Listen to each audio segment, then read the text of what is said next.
Thank you. Welcome everyone this evening. I was just looking in chat. I was always kind of curious because I can't see you. I don't know where you're from. So I see that we're around the Calgary area. Got a few people out of town a bit. They're from Cochrane. I wanted to let you know that every plant you're going to see tonight is zone 3. So it gives you an idea where you are and what you're going to grow. So let's get on it. Now, we're talking about growing perennials in a dry climate. We are definitely a dry climate. I mean, we are the prairies. This summer was exceptionally dry, but we generally are on the dry side anyway, barring a few wet summers. So if you're looking at my screen right now, you're probably wondering why I'm showing you tulips. You thought this was about perennials. Well, tulips are a perennial and they are excellent for dry climates. And why? Because my computer is not working. There we go. Because they're a geophyte. Now, geophyte is a very broad term. It just means root systems that are designed to hold moisture. So of course we have our bulbs, we have our corms, we have our swollen hypocoleon. Oh, I love that word. Tubers, rhizomes, we recognize all these. I mean, we know tulips very well, corms, generally our begonias, beets, you know, tubers are going to be our potatoes, rhizomes. We know these plants. Maybe we just didn't think that big fleshy root is actually good for holding in moisture, which makes these plants really good to grow in areas that do suffer dry spells. So enough science. Dry landscaping is becoming very popular.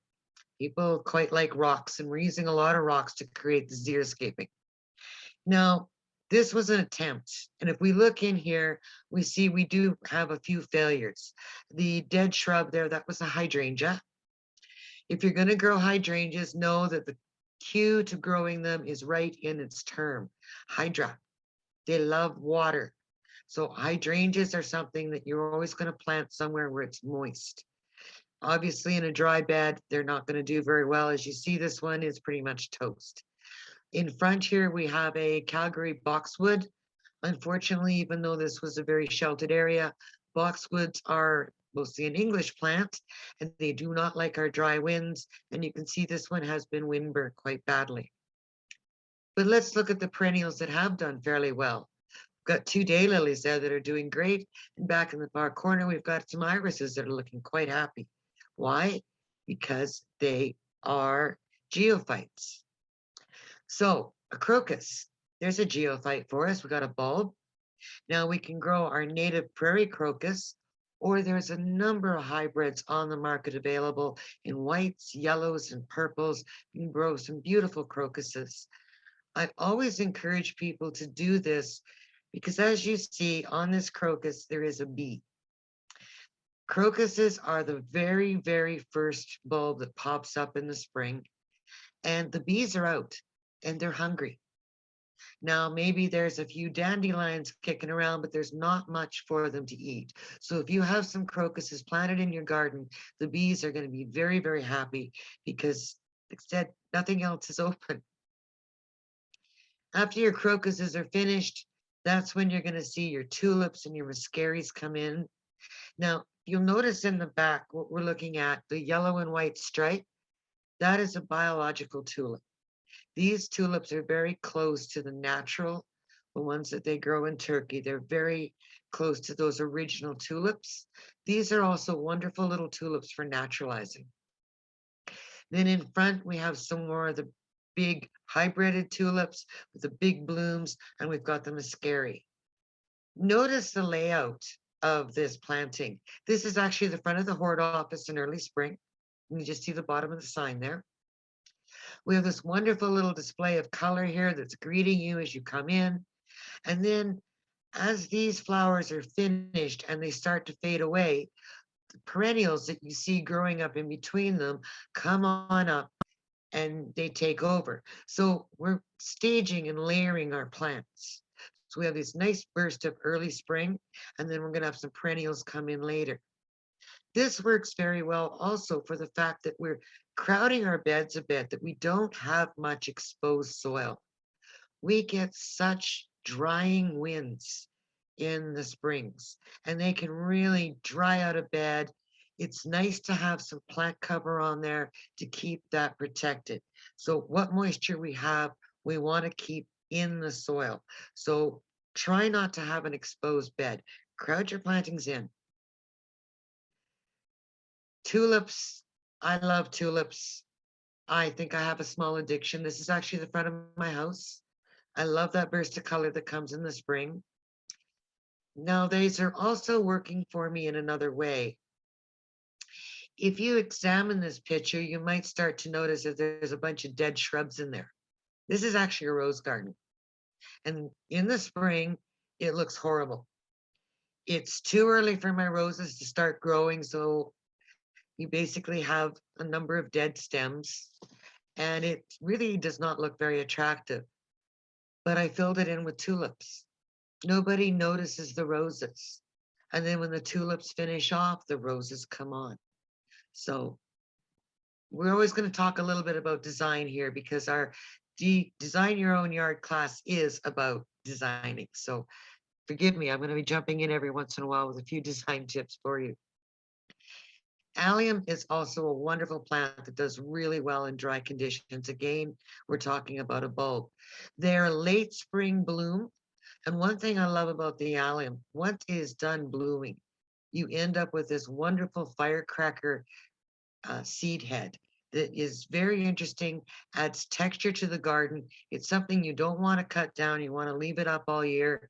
So this is a plant that even though it only blooms for a short time in the spring or late spring, it's going to give you interest all season long. In fact, it'll even give you interest right into the winter. I think they look great popping through the snow.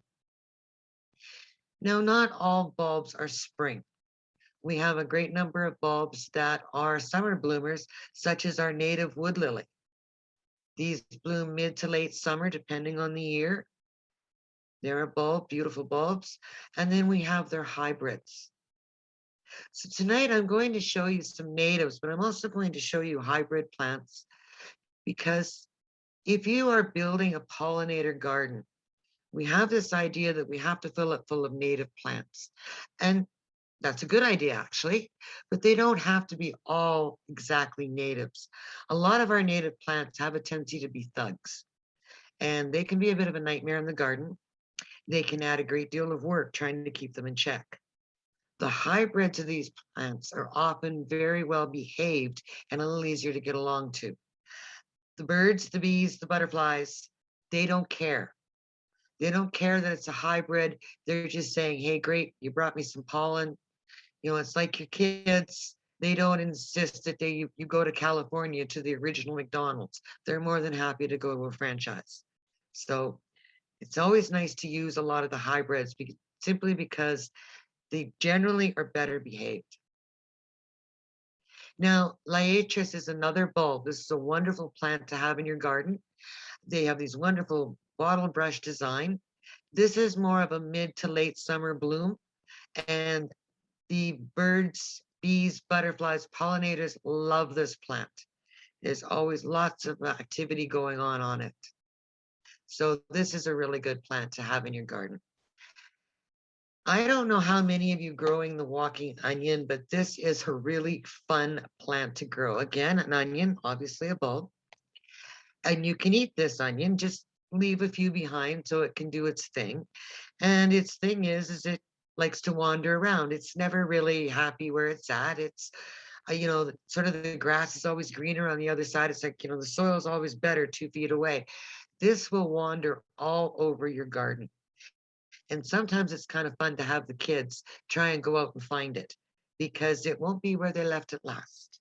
So this is a really fun plant to go. It grows very easy. Good plant. Now we're leaving bulbs and we're moving into tubulars.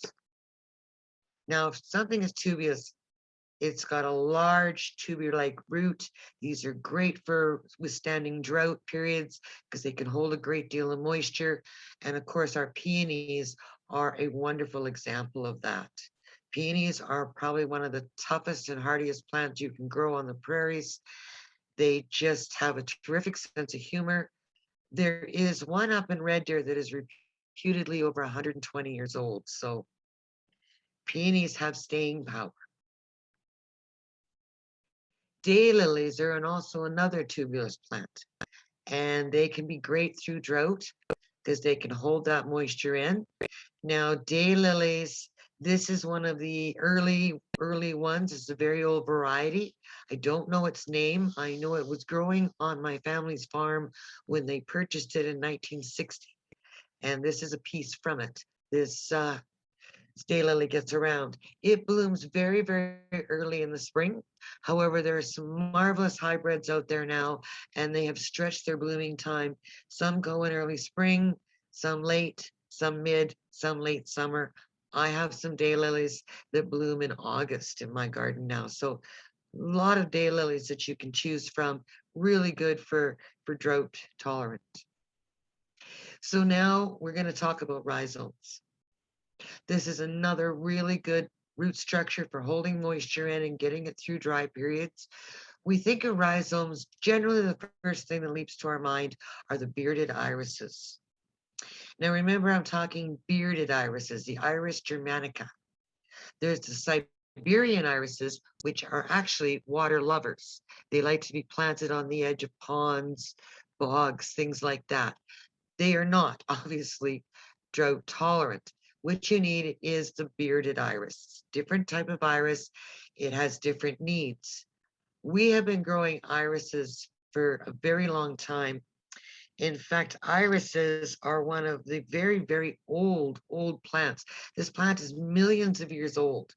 That's why you see so many adaptations to it. Is over all the millennium, it adapted to its environment. So that's why some are dry lovers, like the bearded, and some are wet lovers, like the Siberian. The hybrids come in a multitude of colors. They're absolutely stunning. You can get so many varieties. It's easy to fall in love with irises. There is a complaint that it's a short-lived flower, and that is true, but they're certainly gorgeous while they're out. And I really like their foliage in laying out a garden. You can see here they've got that nice sharp, strappy foliage, which plays off nicely against other foliages behind them. You see we've got a bigger plant behind with a deeper cut leaf.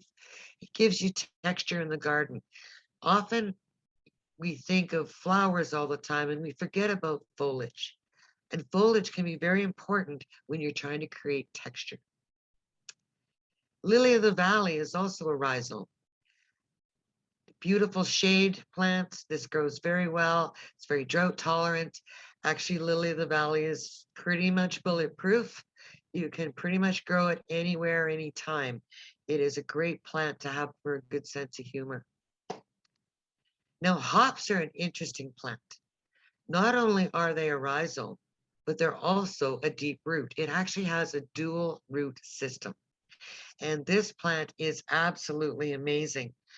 I was doing a little bit of research, and in unirrigated ground, the hop can get a root over 4 meters. That's pretty darn deep. They're a wonderful plant. They're usually a nice bright green foliage. If you happen to be into beer making, there you go. You're growing some beer plants out there. But it's a wonderful vine. It's quick growing, comes up. So if you're looking for that emergency, my neighbor just bought a motorhome and parked it next door, camouflage cover. Look to a hop. They grow amazingly fast and they hide motorhomes really well. So now we've entered the realm of deep root. Deep root would actually describe most of our native plants. They have developed very deep root systems, and that is used to A, hang on, and B, store moisture. So right off the bat, we're thinking of yarrow.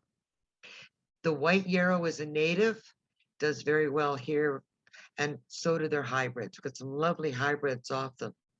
And I'm going to just take a slight detour. This is white yarrow that escaped into a lawn. You can see on the side here, if you go to the right-hand side, there's actually, they were mowing the lawn and I asked them to stop so I could take this photo. They were very upset at first that the Yarrow had moved in, but then they realized its benefits. This lawn is mowed, it's kept very short.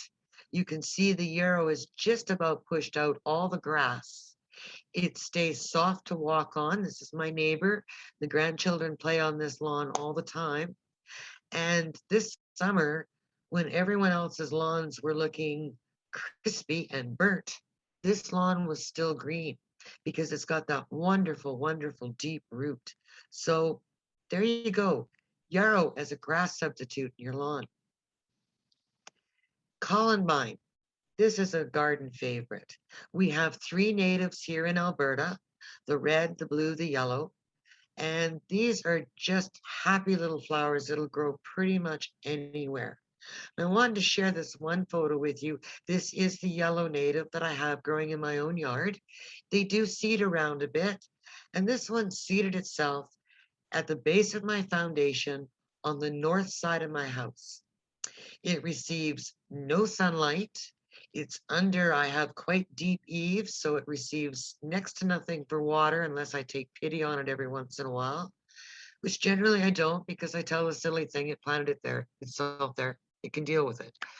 But you can see that it's alive and it's blooming, even though it is in horrible conditions. If I planted it there, it would have never lived. But they've got a great sense of humor. Now, I love this root photo. This is a nursery showing how to plant a small columbine root. Notice that it's a small columbine root. This is a baby. And you can see already, look at that big root. All those nice strong ones coming off. They're just going to go straight down and they're going to really hang on. And the fun thing is, if you grow a few of the different columbines, if you grow the red, white, and the red, yellow, and blue, what happens is they cross-pollinate. And then you start getting interesting color combinations in your garden. Like I said, I love them. This is my back garden in late spring. And you can see I've grouped my plants together. I've got my daylily, I've got my columbines, I've got a lot of them, and I've got a peony. All these plants actually share the same water requirement, which is low, and so I've got them all planted together. Now I do have other plants in there so that when these are done and full on summer comes, I do have some more plants that are coming. And don't look at the rose in the background because that's a different story. Tick seed. This is a native plant. Grows very well here, another very deep root, very happy and sunny. It's a wonderful plant to have in your garden. And there are some really beautiful hybrids they've come out with. I particularly love the rosa. It's just so sweet. It's got a very airy quality to it. So it gives you very interesting foliage with these wonderful little airy flowers that just kind of float in the breeze. It can be quite an interesting plant to go have in the garden space. Echinaceas. Most people love a good coneflower. This is Echinacea magnus, I'm sorry, not magnum, magnus. It does very well here. It is derived from the Echinacea purpurea, which is the native, but we also have a large number of hybrids available. As I said, these are zone 3. I love white swan. It's one of my particular favorites. And look at those lovely seed heads, the cone. That is bird food. If we leave these up, don't cut them down, but leave them up, you will find that the birds will eat on them all winter. They do love them. And then, of course, whenever they start hybriding anything, we always have to get fancy and make things ruffled and all that kind of stuff. So we've got some really fun ones out there on the market now. One of my favorite hybrids is Cheyenne Spirit. This is Echinacea purpurea. Again, it's quite hardy here. And the Cheyenne Spirit comes in oranges, a fuchsia pink, and yellows. It's really quite beautiful. Now, I do want to give you a word of caution. Echinacea is native to North America. And there are a great number of echinacea varieties that grow in the southwestern USA. The ones that grow in the southwestern USA do not like Canada. They love it in the summer, and then winter comes along and they leave, they die. If you go to the large box stores in fall, they often bring in a number of our late summer bloomers, which echinacea certainly falls into, and you'll see some beautiful varieties on display up for offer. Check the tags.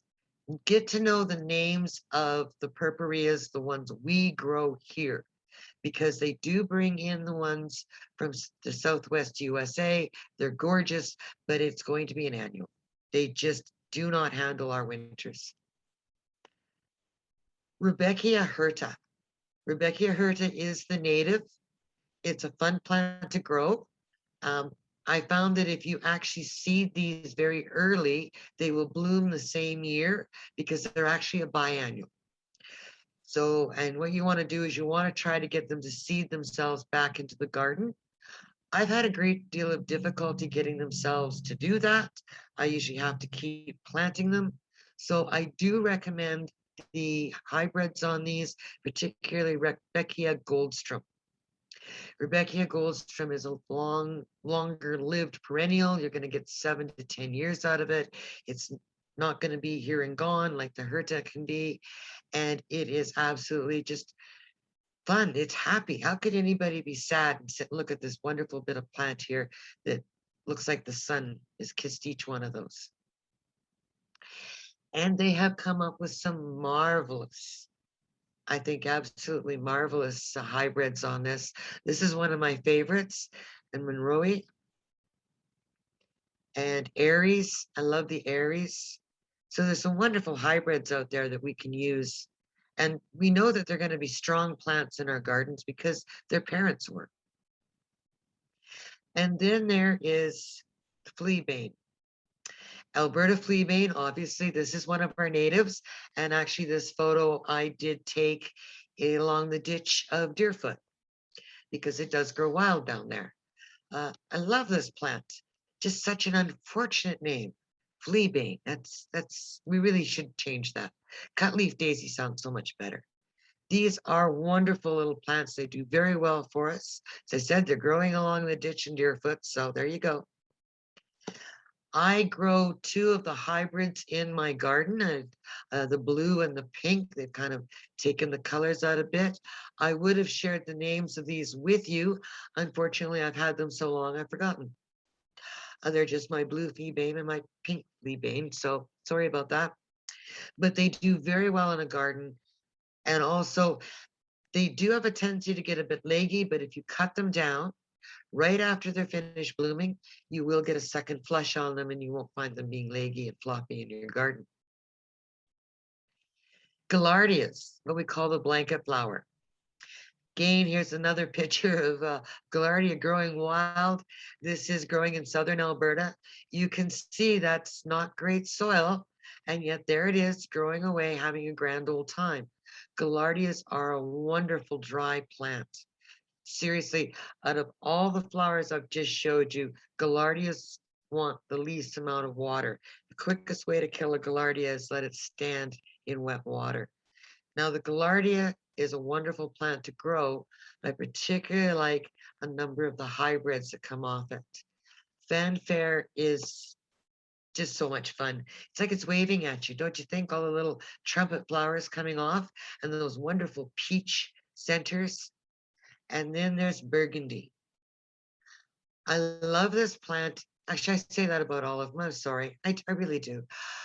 As this plant ages, the petals actually go darker. So right now it's kind of looking on a reddish side, but as these blooms age, they will actually darken to a deep, deep burgundy. It's absolutely a stunning plant to bring into the garden. Now, I've been talking about deep root. This kind of just gives you an idea. What we have here for you is this is a native lupin. All right. Whoops, sorry. Touch things. Shouldn't touch things. This is a native lupin, what we generally call larkspur. And what I've done here is I found this graph showing how deep the root is there, and I've circled the larkspur. Look how deep that is. That root is as deep as a shrub. And we've heard so much about how deep grasses grow, and they do, but we're even deeper than the grasses. A native larkspur gets an incredibly deep root.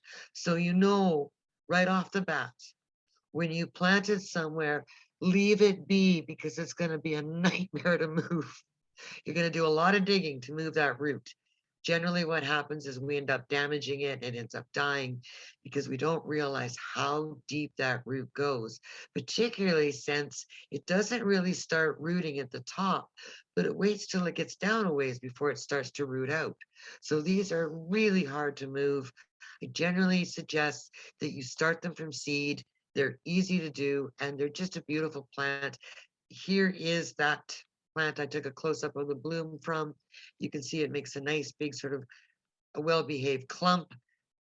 And again, we've got it planted with other dry water plants or dryland plants. We've got some iris and a euphorbia. So we're grouping our plants together by their water needs. So there we've got 3 low water needs right there.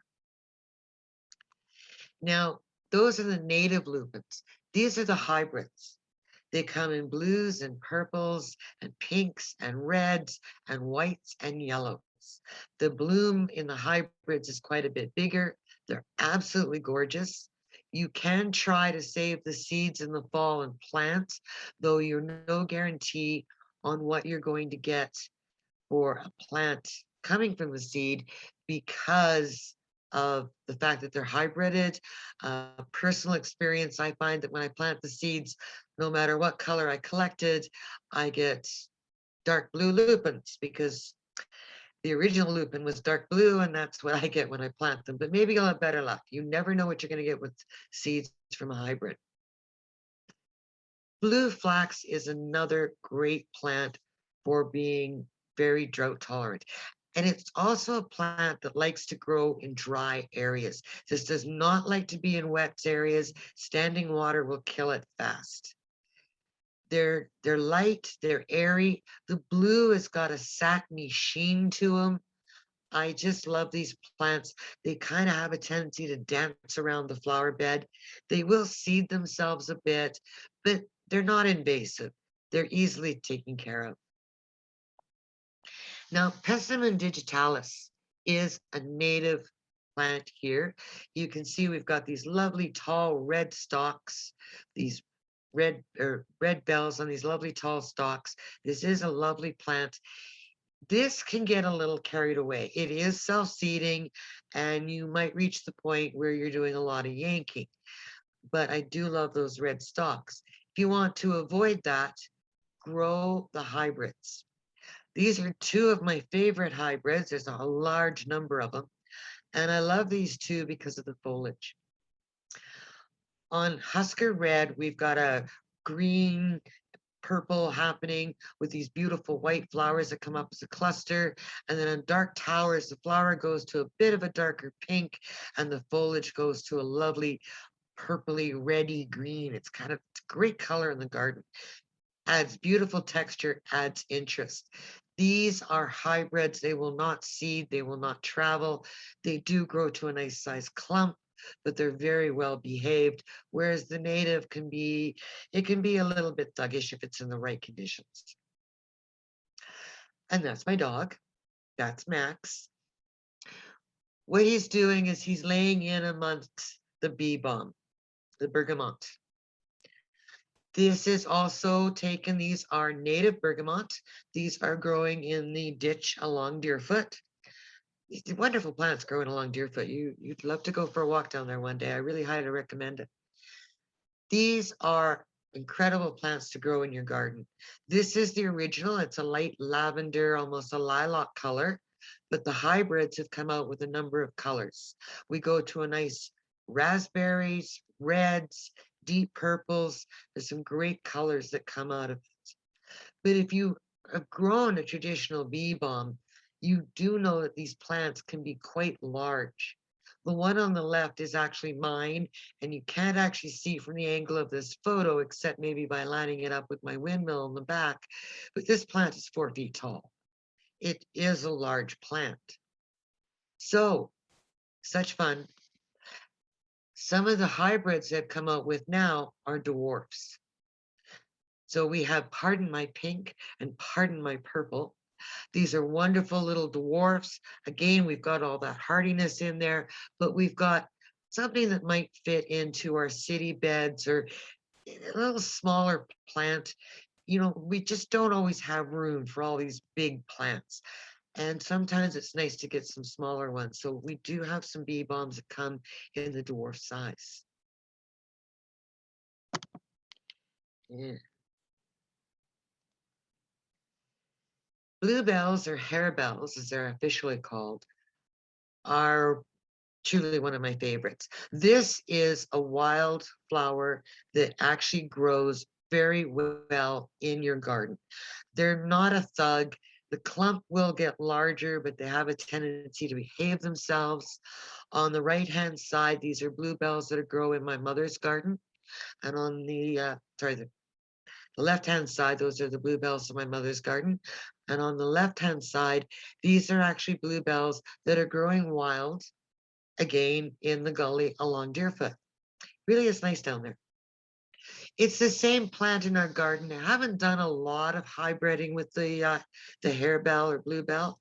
They have enhanced a bit. There are some you can get, they're a little darker blue, or you can get some that are white.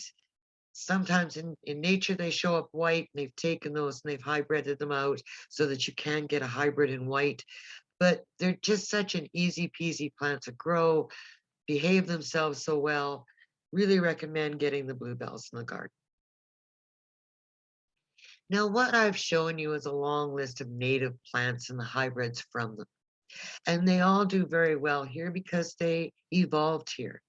But there's also a number of plants that do very well here, handle our dry weather, but aren't from here. And pollinators love them.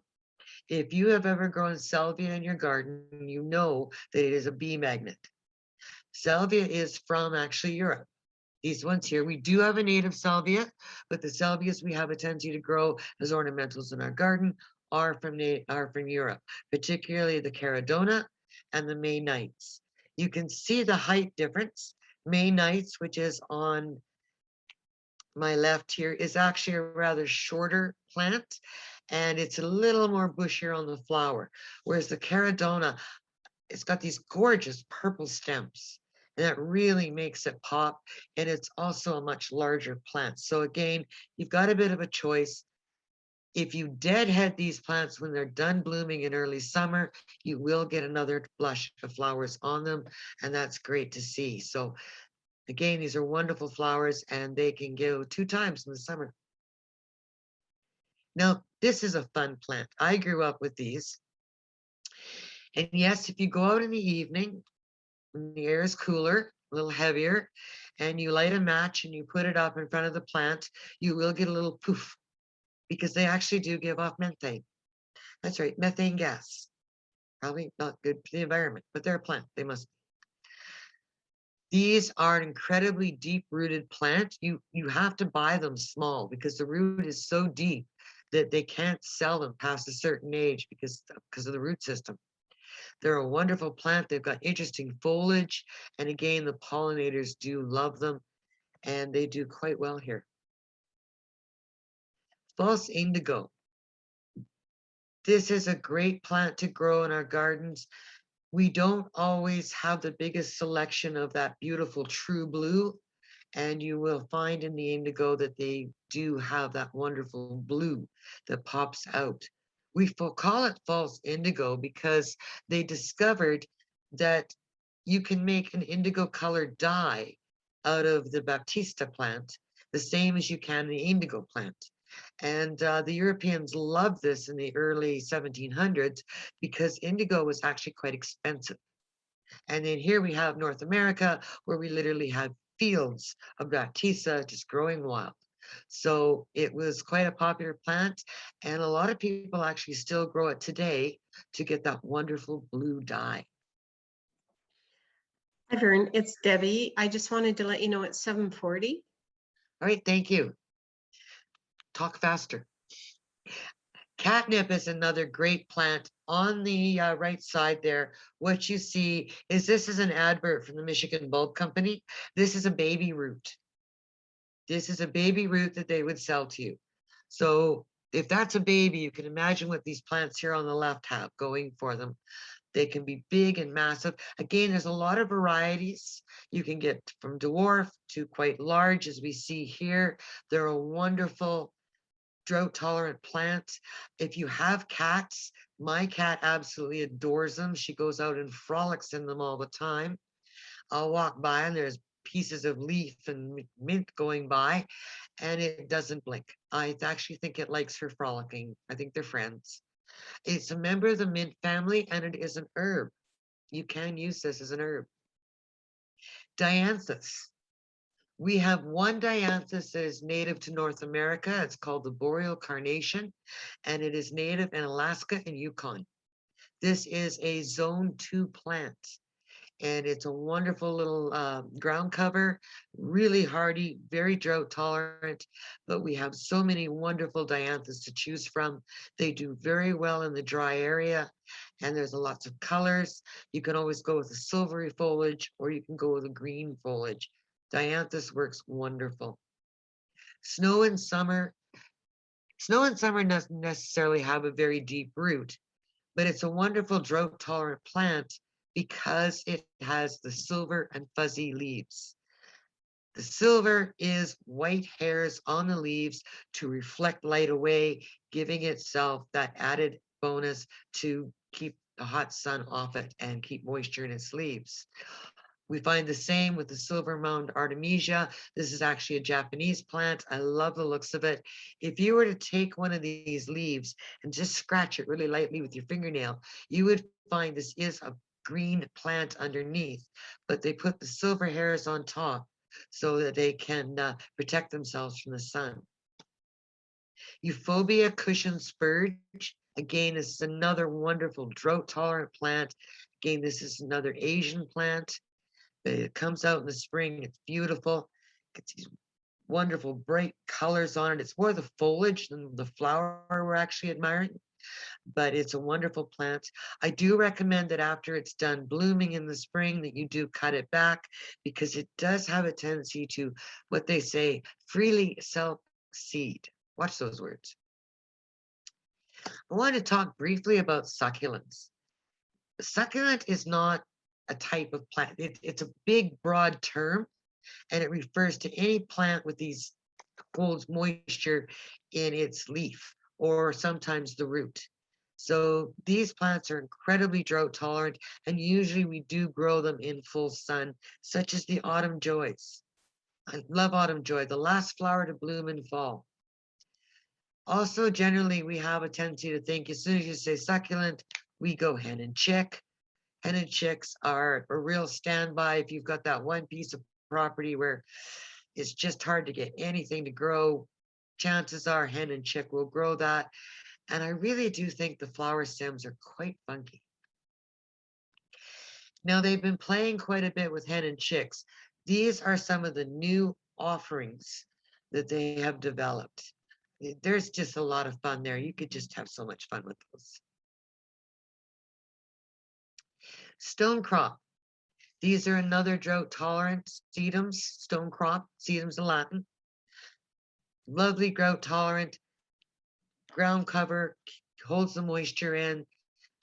And then another sedum, this is voodoo. We get a different reds and pinks on there. We get some different colors. Now, if you really have that spot where nothing will grow, it's just dried right out, may I recommend cactus? The 3 cactuses you're looking here are all native to Alberta. Down south, granted, but if you have that dry spot up against your house where the sun beats on it all day, this might be what you need. So we can grow all three of these, and they have a wonderful bloom. They're very pretty when they bloom. And we also grow, this is one that grows in Ontario, and it's also one we grow out here. It has a tendency to have a few more blooms, and it's quite pretty too. And basically, they'll tell you when the paddle goes flat and droops, water it. Until then, leave it alone. One thing that's nice is using annuals to give yourself ground cover. If we can cover the ground and we can keep the wind and the sun off it, we can hold more of our moisture in. A pack of seeds can do so much for you. These are Gallardia, package of seeds, and once they get established, they seed themselves round and round again. We have a wonderful ground cover. I took a close up of these. You don't know that these are actually growing under Saskatoon trees, but what they're doing is they're holding moisture in the ground for those Saskatoons. Again, Bachelor Buttons, they will grow in the driest of places, seed themselves, very happy, very cheery, and they're giving you a lovely ground cover to help keep that moisture in. It's fun when you're thinking about doing the garden and putting several of them together, different ones. What we see here is pretty much, we have a great collection of succulents. We've got different types all mixed together, makes for a very interesting planter. Now, this is a little past season. I can tell you, since the hen and chicks are in full bloom like that, this was actually taken in first part of September. So we did actually miss quite a bit of the blooming, but all of these succulents do have a bloom, whether it be spring, summer, or fall. So always very interesting, but even after all the blooms are gone, we've still got great foliage. Now, this particular garden is here in Calgary. It's in my neighborhood, and it is facing due west. It's wide open, it's hot, it's dry. There's very little watering that is done here. Basically, the eaves trough pipe comes off the house, it goes to the top, and it waters down. Something to think about if you are designing a garden bed and you want it to be good for drought is to think how you're planting your plants. So what we have here is pretty much a layering of our water needs. At the top, we have plants that are, they're good with drought, but they do require more water because perhaps they're larger, they've more things going on they need to maintain. So our heavier feeders are at the top. And then in the middle, we have like our mid feeders, right? So plants that need a little less water because they're only getting, after what the big guys took at top. And then the closer we get to the bottom, we're going to use drier and drier plants. So you'll see succulents start to come in, a little bit of blue oak grass.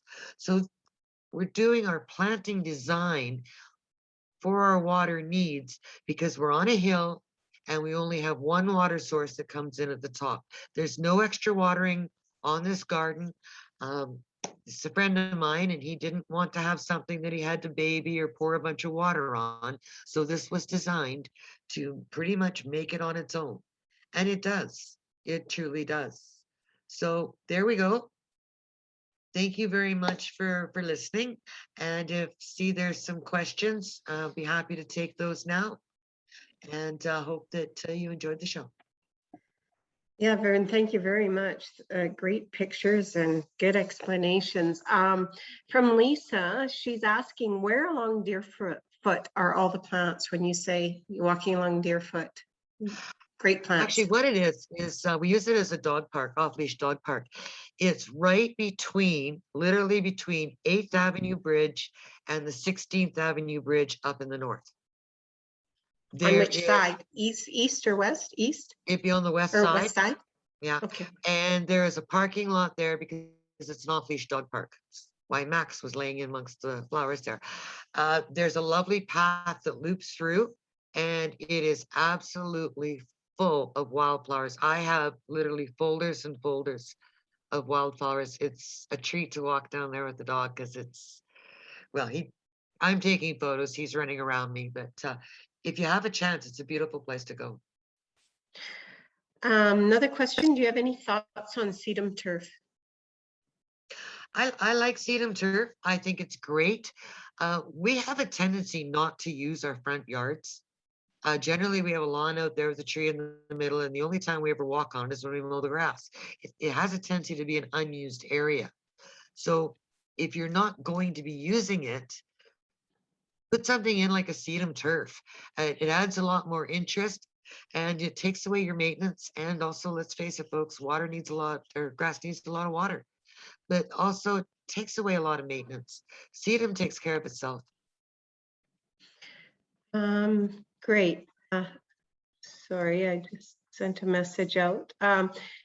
Can you grow perennial salvia from seed? Yes, yes, if you have time. That's the one thing we generally go and we buy them out as bedding out plants. We're buying them usually at 3 to 5 years, depending on the plant, just because we don't want to put the time in. But they start from seed. So yes, you can very much start all of these from seed. And if you're looking to get the natives, we've got two really good sources in Calgary. We have ALC Alphabet Soup out in Bear's Paw. I apologize, I never do get all those acronyms right, but it has got a wonderful selection.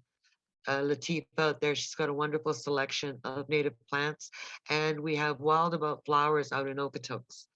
Both of these have a very large catalog of native plants that you can either get from seed or you can buy plugs that have already been started.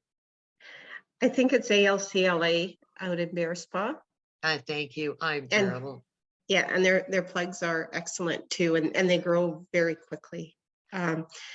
Which of these could you use? Which of these could you plant on boulevards interspersed with grass in addition to yarrow?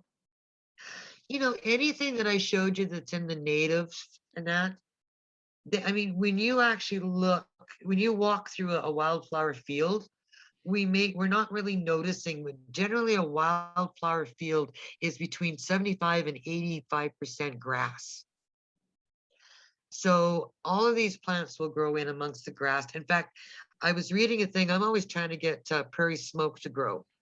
And it's a tough one to get to grow in your garden. And I was reading the other day, it's because it actually forms a relationship, the roots form a relationship with grasses.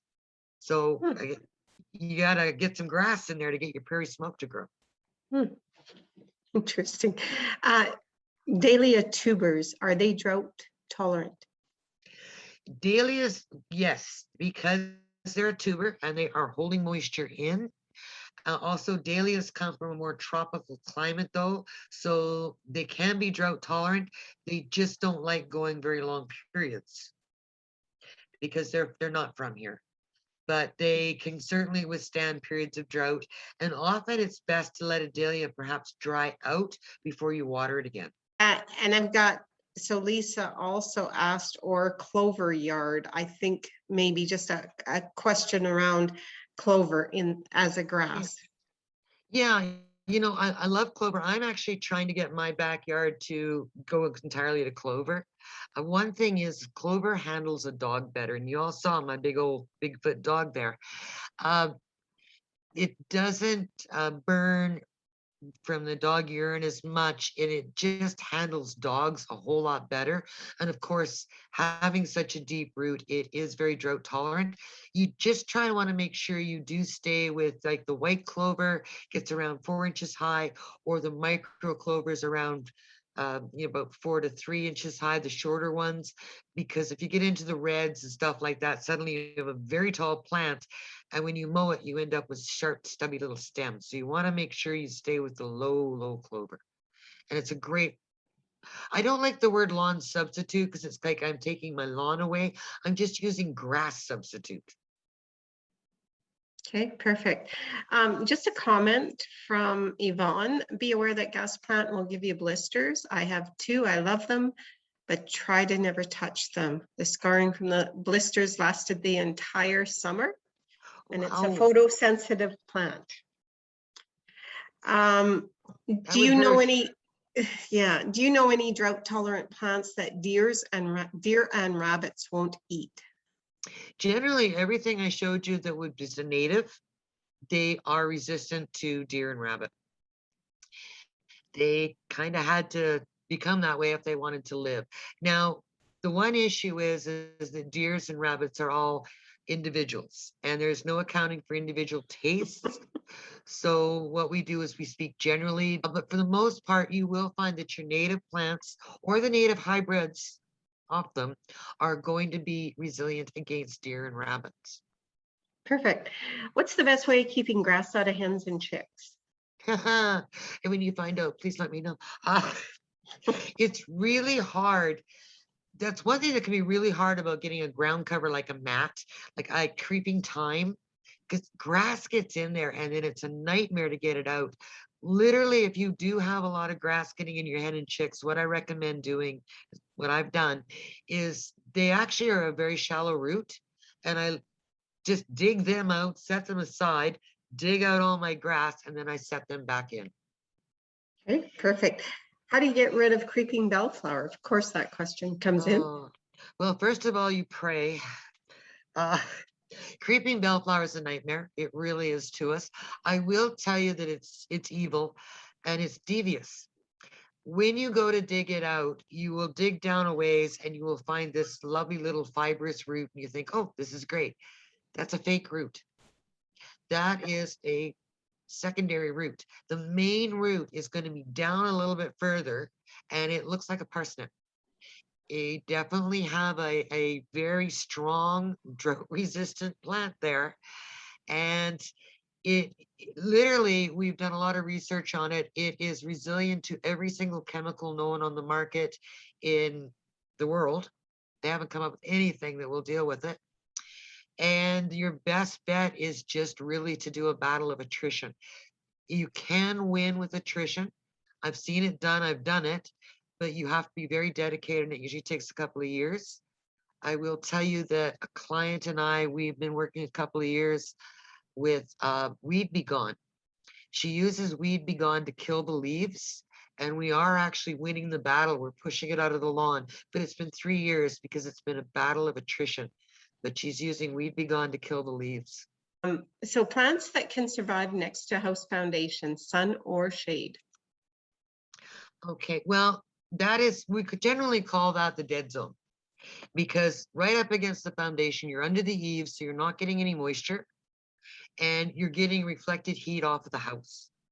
So that can be a real dead zone. I mean, that's why it's kind of an anomaly that I have one growing in my foundation. Mind you, it's on the north. What I always tell people is when you're planting around your foundation, look up. Draw a nice imaginary line down from where your eave trough are, and that is going to be X marks the spot. That's where you want to plant. And don't forget, your plants need space to grow up around. Like, your plant's going to grow up like this, right? And so I've seen things planted right up against the foundation, and they're kind of like, ugh, all coming forward, right? So they got nowhere to grow. So walk them out, give them a little bit of space, get them out where they can get moisture. And it helps to get them away from that reflection, because reflected heat off a white house or even a lighthouse can actually, you can be on a 30 Celsius day, that can actually get up around 41, 42. It's really hot. Great. When would you recommend seeding gardens with ground covering annuals in Calgary? Actually, a lot of them you want to start in the fall. Now's the time, because they normally go through a cold period, and that's what they want to get going. So if you want to go out and get your calendulums, or you want to get your bachelor buttons, you can seed them now. You can seed them in the spring, but you can seed them right now. I always seed my poppies in the fall. Okay, perfect. That's their natural way. In a summer like last summer, very hot and dry, how often should you water plants like daylilies and irises? I actually did not do a lot of watering with my irises and daylilies. My yard, actually. I saved my water for my roses. Everybody else was pretty much on their own. Don't water till you notice that they're suffering, and then water deep. Give them a good, long, hard drink, and then let them go again. But if you look at your plants, they will talk to you, and they will tell you what's going on. And if you see somebody kind of wilting a little bit, and maybe not in the heat of the day, because sometimes they do that naturally just to kind of like, oh, it's hot out here. But if you see that wilt, later in the afternoon, or maybe into the evening, and you see a little bit of wilting on it, then you know it's time to water them. Like I said, long, good drink, and then leave them alone again. Perfect. What are the best flowers to grow under and around poplar and spruce trees? Well, poplar, there's a number of plants. You can do any of what I showed you there. I love calendulum. They're just an easy plant to grow. They're happy, they're fun. You can throw the seeds in. So about anything under the poplar. Under the spruce trees, I like to grow rocks, pots, sculpture. Under a spruce tree is a horrible place to grow anything. It's not only is it extremely hot and dry, but the spruce trees make the soil incredibly acidic, and they also are bullies. They will steal. They've got very strong root systems that are all close to the surface, and they will steal all the nutrients and moisture. Mm-hmm. The best plant I've seen that can hold its own against a spruce is going to be Bigfoot geranium. Now, we do have the native geraniums, but Bigfoot is a European, but I've seen it work its magic under spruce. There's no guarantee, but I've seen it do marvelous things. Great. And it will spread, so it fills that area. Just a comment from someone, they're using wild strawberry as a ground cover. Oh, it provides wonderful. Bird food, very pretty, and good fall color. So that's a good one to know. And she says it's Fragaria virginiana. Yeah, I love the way that in the fall, like she said, ground cover or fall color, they get this wonderful reddy burgundy. That is a really good idea. I use strawberries in a couple of my gardens that I take care of as ground cover also. But I'm double dutying. I'm actually using large producing strawberries so that we can have them for lunch. But the wild strawberries do really well too, and they make a great ground cover. Just a comment, that was me who threw that in, and they also grow really quickly because they're very aggressive. So they do cover the ground within a season or two. Yeah, they're great. And the birds, particularly the robins, some robins really love strawberries. Yeah. And it's a virginiana. I tried the Vesca as well, which is another native, which is a little bit more bunch like, but the Vesca I found just did a lot better. The Virginiana did a lot better. Yeah. Virginiana is a little more on the northern, tougher. Okay. Because lots of times when it says native to North America, we got a lot of climates happening here.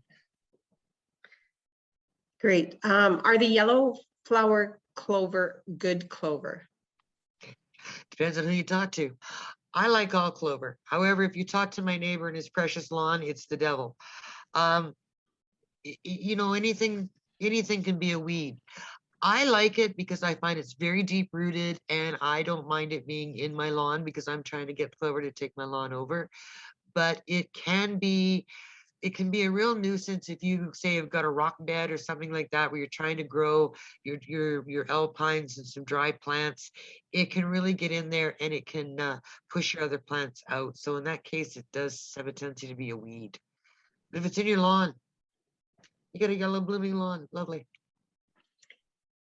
And it looks like maybe our last question, my salvia, or just a comment, my salvia grows well next to the foundation in full sun facing south location. So that's a good one to know. Yeah, I'm gonna just ask on that if I could. Do you know which salvia you're growing? Carl, that would be a question back to you if you want to unmute yourself and just answer that. Which one is it? It's the one that you showed with all the bees growing on it. That's all I remember. Oh, was it Caradona with the purple stems? Yeah. Yeah, she is so tough. She is really tough. She's tougher than all the others all put together, I tell you. And that's a great one to grow. If you have a chance and you get out to the Olds College and you go through their gardens out there, Jane Retkin planted a hill and she's got it going all over this hill. It's just gorgeous. That purple, absolutely fabulous. But it is probably the toughest salvia out there. I've seen it growing in some amazing places. Yeah, it's I bone really dry. like, pardon? It's bone dry next to my foundation. Yeah, yeah. That's that deep root again, right? I mean, it's really having to go down, dive down deep for moisture. And they can do it because they have that ability to grow that really incredible deep root. So you could be nice to it and give it a little bit more water. I do. We have one more question. Apollinaria, is that, I'm not sure if that's how I say That's- your name. Yeah, but, no, that's yeah. correct. I go by Paulina. I just have a quick question, Verne, around bees. And do bees prefer the native species over the hybrids? Do they recognize all hybrids? They don't Um, even, no, they don't even really recognize them. To them, it's kind of like coneflower is a coneflower is a coneflower. Okay. They don't get really fussy. They're like, oh, no, I'm sorry, that's white swan. That's a hybrid. Can't go there. In fact, often I think they actually probably, this is my personal opinion, Mhm. no science behind it whatsoever. I really do think sometimes they prefer the hybrids because when they are hybriding plants, what they're doing is they're generally increasing bloom power. Right. So you on a hybrid, you get a lot more blooms and you get bigger blooms. So you Okay. get more pollen. More pollen. Okay. All So right. my personal opinion is that they probably like that because you're getting more, because generally that's what hybriding is you're trying to enhance that plant. You've picked a trait, whether it be bloom, foliage, or The something. bling Yeah, factor. I you're call it. trying to enhance that. So often when we're enhancing flower size, and I know when I grew the Rebecca Herta, we're looking at Rebecca right now. This is Goldstrum. Right. But when I was growing Rebecca Herta, they were pretty sparse. I'd have a plant, and there'd be a few flowers, but Goldstrum just whoosh. Right. And that's one plant that you're looking at right there. That's not a bunch. If that was the native Rebecca, we'd be looking at a bunch of plants. Right. We're looking at Goldstrum, which is the hybrid, and that is actually one. It's a mature plant. It's been there probably about 5 or 6 years, but it's one plant. Yeah, and I have that one and it just gets covered with bees. And then the one other question I have is, when you have hybrids, are the seeds as viable as the native species, or when do they become sterile? So you see that in nurseries, right? Such and such plant, and you assume it's sterile. And I've never really understood that. Well, what happens, why you get a sterilized plant is that's happening in the hybrid, is they're crossing two, getting one, and then that's it. It's the end of the line. Okay. And that's genetic playing in the greenhouses there. Like we learned hybriding from nature because nature hybrids all the time. It cross pollinates, right? So when we're And talking about a cultivar, are they sterile? it really depends on the plant and how it was developed. Generally speaking, with a hybrid, is what happens is the seeds are viable, generally speaking. Okay. But you're never going to get exactly what you got from the mother because she was crossed with somebody else. And I noticed a lot of them, they'll lean back towards their original genetics. We call it Right. genetic destiny. It's like, no, I'm going to be this way. It's the problem I have with lupins. My girlfriend grows the most gorgeous red lupins, and every fall I go and I get seeds. And yet when they grow up in my yard, they're blue. Okay. So Because something like a yarrow, where the native species can be so aggressive. I really Yes. liked your idea of like using some yarrow in the lawn, but I'm a little nervous about then the neighborhood will have yarrow. And so then my question is, when I'm buying, say, a yarrow that's paprika, is as aggressive as the parent then? no, when they hybrided these plants out, one of the things is they were looking to enhance good qualities, but they want to breed out bad qualities. That's Right. why when you buy a hybrid, you're going to find out it's going to be that plant. Right. It's generally the aggressiveness, the high seeding and things like that. They have bred that out of it. It's Oh, I like the see. penstemon, right? Because if you get Yeah. penstemon in your garden, it can just wham, you can have it everywhere, right? Right. But if you buy the Husker or the Dark Towers or any of the other hybrids, you just get one plant, and that's all you'll ever get. Okay. But thank you everyone for coming tonight. I appreciate it. And happy winter gardening. It's always the best. No aphids. Thanks so much, Verne. Have a good evening. All right. Goodbye, Thanks, everybody. everyone.